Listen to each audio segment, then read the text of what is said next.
আমি আরো যদি 2 বছর কবরের পাহারাদার থাকতে পারি, তাহলে আপনার এই কবরস্থানের সম্পদ 2 লক্ষ থেকে 1 লক্ষ পর্যন্ত আমি নিয়ে যেতে পারবো। সবাই তার উপর খুব খুশি। এর ভিতরে দেশের প্রধান উজির যিনি, তিনি অসুস্থতার কারণে, বার্ধক্যের কারণে সে পদ ছেড়ে দিলেন। আবার ঘোষণা করে দেওয়া হলো যে প্রধান উজির নিযুক্ত করা হবে। যার যার মতো সেই তার তার যোগ্যতা প্রমাণ করাচ্ছে। কিন্তু কাবুল যখন সামনে যায় দাঁড়াইছে যে কেন আপনি আমাকে প্রধান উজির দেবেন, তিনি তার যোগ্যতা তুলে ধরছেন। কবরস্থানের আয় ছিল 0, আমাকে দেওয়ার কারণে তার লক্ষ লক্ষ মাত্রায় বৃদ্ধি করেছি। অনুরূপ যদি আমাকে আপনারা প্রধান উজির দেন, তাহলে এই দেশটার অবস্থায় আমি পরিবর্তন করে দেব, অন্যরকম পরিস্থিতি তৈরি করে দেব। সবাই খুব খুশি যে কবরস্থানের পাহারাদার ছিল তাকে প্রধান উজির দেওয়া হোক। প্রধান উজির হওয়ার পরে তার বন্ধু হামানকে কবরস্থানের পাহারাদার, সে হলো প্রধান উজির। এই 2 জন বন্ধু যা কিছু করে পরামর্শ ভিত্তিক করে। লক্ষণীয় গুরুত্বপূর্ণ বিষয় হচ্ছে এই কাবুস অনেক দিন থেকেই তার ইচ্ছা যে এত বড় কিছু বিপ্লব দুনিয়াতে ঘটানো যা আর কেউ কোনোদিন কল্পনা করে নাই। কাবুস সেই পরিকল্পনা যখন বাস্তবায়ন করতে চায়, হামানের কাছে বুদ্ধি চায়। হামান বলে আরো অপেক্ষা করতে হবে, আরো অপেক্ষা করতে হবে, খুবই মনোযোগ দিয়ে শুনতে হবে। প্রধান উজির হওয়ার পরে হামানের কাছে বলছে আমার যে চিন্তা ভাবনা ছিল তা আমি এখন বাস্তবায়ন করতে চাই। হামান বলছে বন্ধু, তোমার ভিতরে যে প্রতিভা আছে, এখন যদি তুমি এমন কিছু দল মত পথের সৃষ্টি করেছে, আল্লাহ রাব্বুল আলামিন তাদের বিচার করতে সক্ষম। এই আয়াতে ইসলামের উপর যারা প্রতিষ্ঠিত থাকে, ইস্তেকামাত থাকে, আবার যারা বিদ্রোহ করে তাদের যে রূপরেখা এখানে আল্লাহ তুলে ধরেছে। যুগে যুগে ইসলাম আল্লাহ প্রতিষ্ঠিত করবেন, এটা আল্লাহ প্রথম থেকেই ওয়াদা করেছেন। কিন্তু ইসলামকে নির্বাপিত করার জন্য যুগে যুগে অসংখ্যবার, অনেকবার এর পায়তারা করা হয়েছে, কিন্তু আল্লাহ কোনোভাবেই এই প্রচেষ্টাকে অব্যাহত রাখেন নাই, বরঞ্চ এটাকে ধূলিসাৎ করে দিয়েছেন। সুবহানাল্লাহ।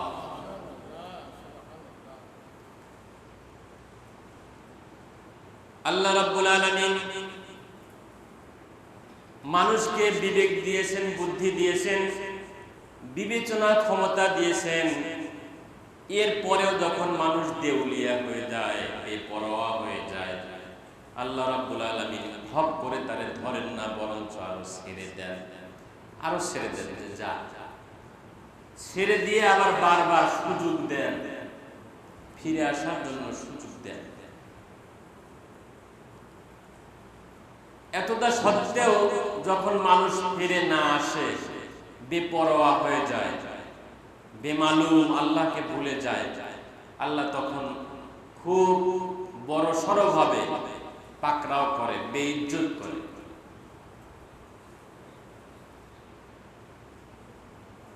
যুগ যুগ ধরে এটা প্রমাণিত হওয়া সত্ত্বেও, 1000 বছর ধরে এটা প্রমাণ হওয়া সত্ত্বেও, যারা ইসলামের সাথে বিদ্বেষিতা করেছে, ইসলামের সাথে বিরোধী করেছে, তাদের পেতাত্তারা বারবার ইসলামের সাথে বিভিন্নতার সৃষ্টি করে এবং ইসলামের সাথে দুশমনি করে। আল্লাহ কোনো সময় তাদেরকে একবারে ছেড়ে দেন না, বরঞ্চ ছাড় দেন, কিন্তু আবার পরে পাকড়াও করে। ফিরআউন বলেছিল আমি আল্লাহ, সে ঘোষণা করেছিল যে আনা রাব্বুকুমুল আ'লা, আমি হচ্ছি বড় আল্লাহ। নাউযুবিল্লাহি মিন যালিক, এত বড় কথা সে বলেছিল। লক্ষণীয় বিষয় হচ্ছে ফিরআউন কিন্তু কোনো মানুষের নাম নয়। ফিরআউন প্রধানমন্ত্রীর উপাধি। ওই সময়ে যেই প্রধানমন্ত্রী হতো তার উপাধি ছিল ফেরাউন। ফেরাউনের আলাদা প্রকৃত একটা নাম আছে, ওর নাম ছিল কাবুস। সে এতটাই দুষ্ট প্রকৃতির মানুষ ছিল যে বাড়ির মানুষের সাথেও ঠিক মতো তার পড়তো না। বাবা মা ভাই বোন কেউই তাকে ঠিক মতো দেখতে পারতো না। ওই ছেলেটার নাম ছিল কাবুস। নাম ছিল কি? কাবুস। সে বাড়ি সবার মুখ থেকে গালিগালাজ শুনে বাড়ি থেকে একদম বের হয়ে চলে যায়, যে যাই আমি একদিকে চলে যাব। যেতে যেতে যেতে যেতে প্রতিমধ্যে আর একজন ভবগুরু এক যুবকের সাথে দেখা হয়, যার প্রকৃতি এবং নেশার আর চাওয়া পাওয়া তারই মতনই, একই রকম, তার চিন্তা ভাবনাও সেম। তার নাম হলো হামান। এই কাবুস আর হামান দুইজন বন্ধু হলো, রওনা হলো নিরুদ্দেশ্যের উদ্দেশ্যে। মানে কোন দিকে যাবে কিছুই জানে না, অথচ রওনা দিয়েছে। যেতে যেতে যেতে যেতে অনেক দিন যাচ্ছে, ক্ষুধার্ত শরীর, কি করবে কিছুই জানে না। চড়ার ভিতর দিয়ে হাঁটছে, দেখছে একটা লোক তরমুজ জমি থেকে তুলছে। এই কাবুস আর হামান দুজন বলছে যে আমরা খুব ক্ষুধার্ত মানুষ, যদি একটা তরমুজ আমাদের দিতেন তবে আমরা আমাদের ক্ষুধা নিবারণ করতাম। জমিওয়ালা বেচারা বললেন যে তোমরা যুবক মানুষ, খামাখা মানে কোনো কাজ ছাড়াই, কোনো মূল্য ছাড়াই আমি তরমুজ দেওয়ার মতো এত ব্যাপক বিমানটা কাজ করবো না। হয় তোমরা আমার সাথে তরমুজ উঠাও, অথবা কিছু বাজারে বিক্রি করে দিয়ে তার প্রতিদান হিসেবে তরমুজ যত পারো খাও, এই ব্যবস্থা করে। তো আমরা আগেই বলছিলাম যে এই যে কাবুস, তার চিন্তা চেতনা উগ্র, আলাদা প্রকৃতির। সে বলল যে ঠিক আছে দেন, আমি তরমুজ বিক্রি করে নিয়ে আসছি। এতক্ষণ পর্যন্ত বাজারে তরমুজ বিক্রি হচ্ছিল প্রতি পিস অনুযায়ী। তারা যায় নতুন একটা বুদ্ধি বের করবে যে তরমুজ অতি সহজে সংক্ষিপ্ত পরিসরেও আপনারা পেতে পারেন, তরমুজ কেজি কেজি। সেই থেকে তরমুজের কেজি আজকে পর্যন্ত এসে পৌঁছেছে। তরমুজের কিন্তু প্রতি পিসে পিসে মূল্য ছিল, কিন্তু ফেরাউনি প্রথম তরমুজের কেজি বের করেছে। তো তরমুজ মানুষের তার বিক্রি করে দেয়, টাকা পয়সা উৎপন্ন হয়, কিন্তু তার কেমন জানি মন টেকে না যে মানুষের কাজ করা কেমন দেখে। অন্যের জমির তরমুজ আমরা বিক্রি করি। এর মধ্যে খবর আসলো যে ওই এলাকার সবচেয়ে বড় কবরস্থানে প্রহরী নিয়োগ দিলেন। ওনারা পরীক্ষা দিলেন, দুজনের মধ্যে পাস করলেন কাবুস। তেনাকে বলা হলো যে আচ্ছা, এতগুলো মানুষের মধ্যে আপনাকে কেন প্রহরী নিযুক্ত করব? যে ফেরাউন হবে সে বলল যে দেখেন, ইতিপূর্বে যারা কবরস্থান পাহারা দিত, আমি তাদের জায়গা থেকে বলছি যে আমাকে যদি কবরস্থানের পাহারাদার নিযুক্ত করেন একবার, দেখবেন কবরস্থানের উন্নতি দিন দিন তরতর করে বৃদ্ধি হতে থাকবে। তাকে নিযুক্ত করা হলো যে দেখি কিভাবে কবরস্থান থেকে এত আয়ের উৎস সে বের করে।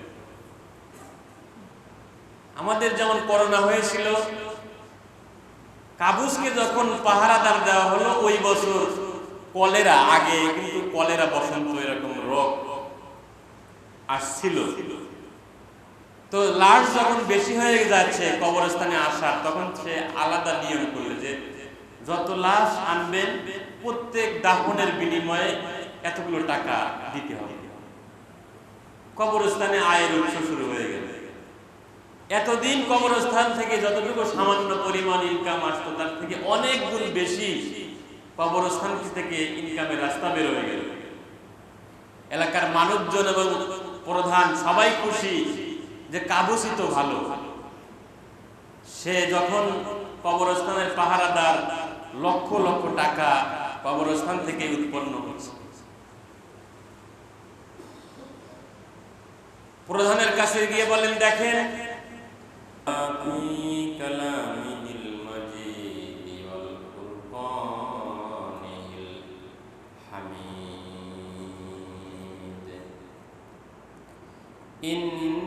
ইন্নাল্লাহা ওয়া মালাইকাতাহু ইউসাল্লুনা আলান নবী ইয়া আইয়ুহাল্লাযীনা আমানু সাল্লু আলাইহি ওয়া সাল্লিমু তাসলিমা। আল্লাহুম্মা সাল্লি আলা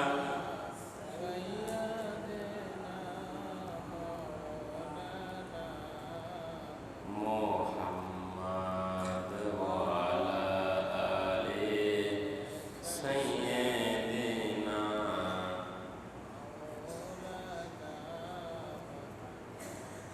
বালাগাল উলা বিকামালিহি কাশাফাদ দুজা বিজামালিহি হাসানাত জামিউ খাসালিহি সাল্লু আলাইহি ওয়া আলিহি।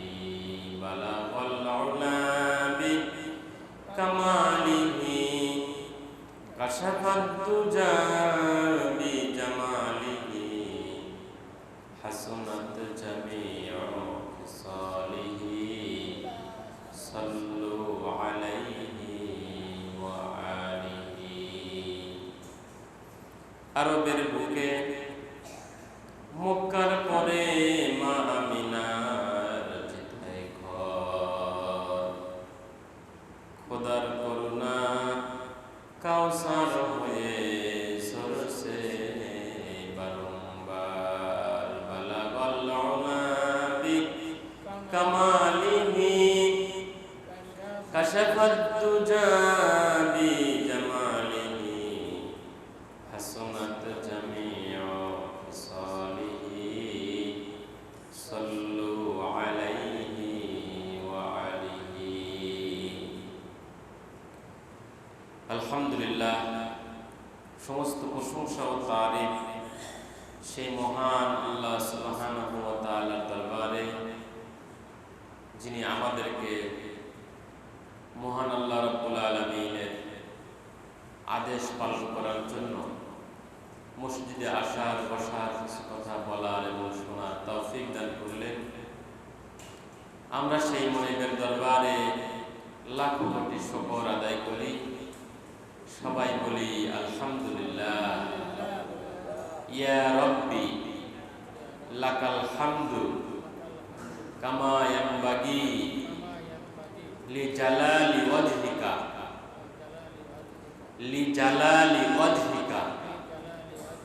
ওয়া আযীমি সুলতানিকা। মহান আল্লাহ রাব্বুল আলামিনের প্রশংসার পরে তদীয় রাসূল আখিরি জামানার পয়গম্বর তোমার উপরে ভক্তি করে দরুদ পাঠাই বলি সাল্লাল্লাহু আলাইহি ওয়াসাল্লাম। বিতাড়িত শয়তানের ওয়াসওয়াসা থেকে পানা চাই পরম করুণাময় আল্লাহ পাকের নামে শুরু করি। সবাই বলি আউযু বিল্লাহি মিনাশ শাইতানির রাজীম। বিসমিল্লাহির রাহমানির রাহিম।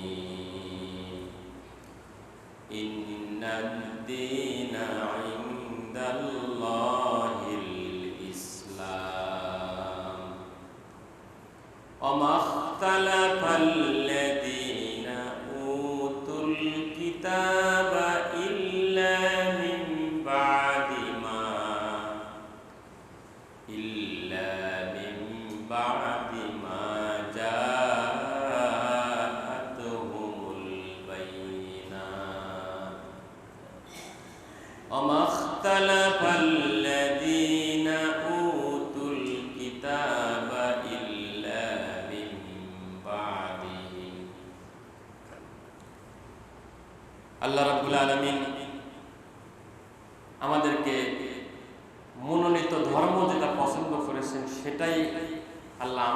দান করেছেন বা আমরা তার অনুসারী হতে পেরেছি বলে আল্লাহ পাকের শুকরিয়া আদায় করি। সবাই বলি আলহামদুলিল্লাহ। আবারও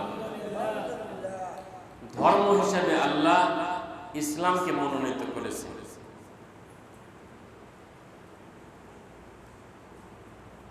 এবং ইসলামের অনুসারে করার জন্য যুগে যুগে অসংখ্য নবী রাসূল আল্লাহ দুনিয়াতে আগমন করাইছেন।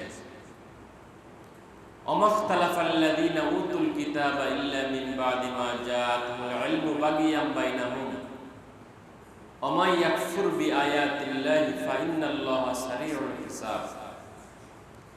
কিন্তু ইসলাম ব্যতিরেকে যারা বিভিন্নতার সৃষ্টি করেছে